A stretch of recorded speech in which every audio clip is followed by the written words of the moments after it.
Hello बच्चों, let's say this question. The question say an electric heater is used in a room of total bar area 137 meters square to maintain a temperature of 20 degrees Celsius inside it when the outside temperature is minus 10 degrees Celsius.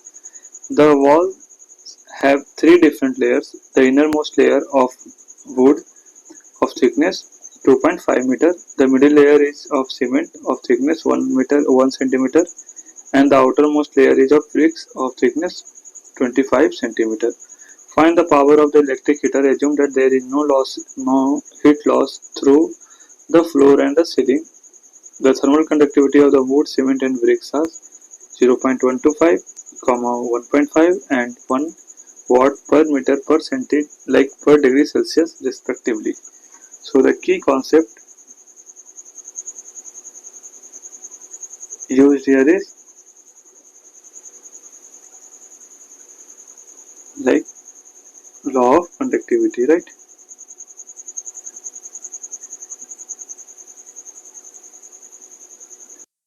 Of conductivity में हम जानते हैं कि हमारे पास क्या होता है, that is I equal to, और we said D Q by D T equal to minus K A delta theta upon L, अभी से डेल्टा एल, राइट, जहाँ पे आई को हम जानते हैं लाइक हम थर्मल करंट के नाम से भी जानते हैं, right, this is thermal current, and L upon K A को हम लाइक थर्मल रेजिस्टिविटी या रेजिस्टेंस कहते हैं, right, this is thermal resistance, right. So हमें क्वेश्चन में दे रखा है कि हमारे पास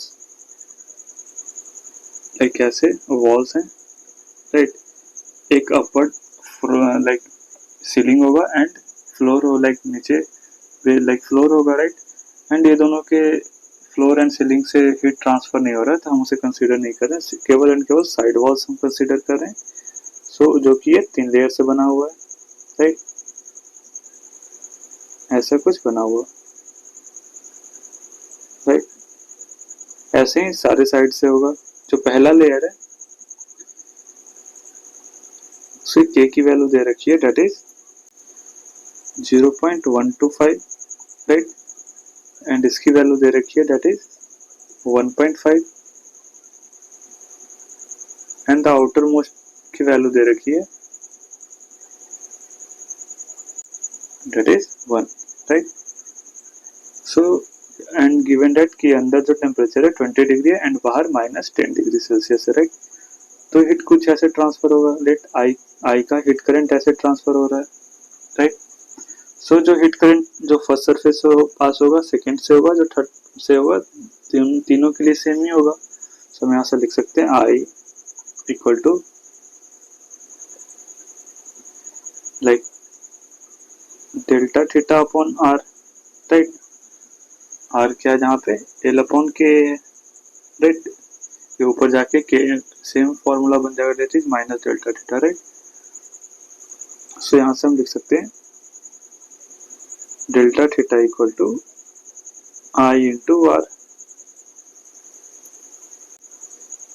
एंड डेल्टा थीटा क्या हो जाएगा, that is minus of, actually minus delta theta equal to हो जाएगा that is minus of minus 10 degree minus 20 degree Celsius, right, equal to I into R.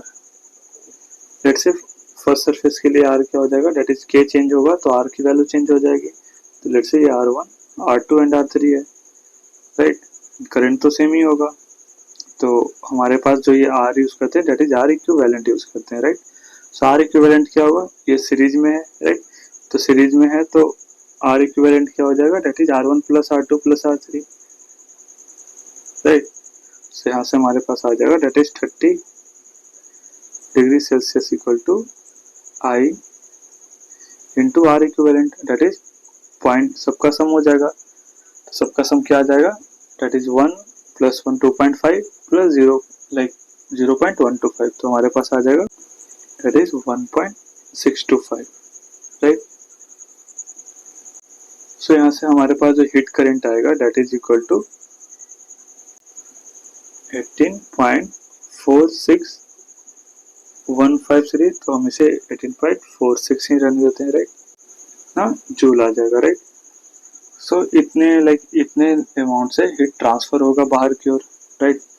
And question में दे रखा है कि जो इनसाइड जो टेम्परेचर है वो कांस्टेंट है, इसका मतलब जो हीटर जो लगा हुआ है वो इतना हीट पर सेकंड जनरेट कर रहा होगा, right right.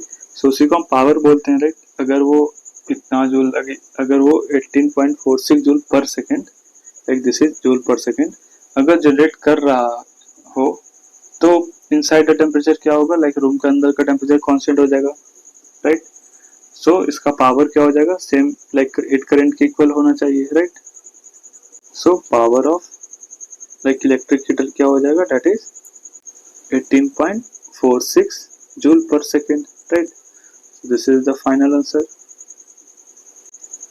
So our final answer is, that is, find the power of the electric heater, that is 18.46 joule per second, right? Or we say like 18.46 watt, right? Hope you understood it well. All the best.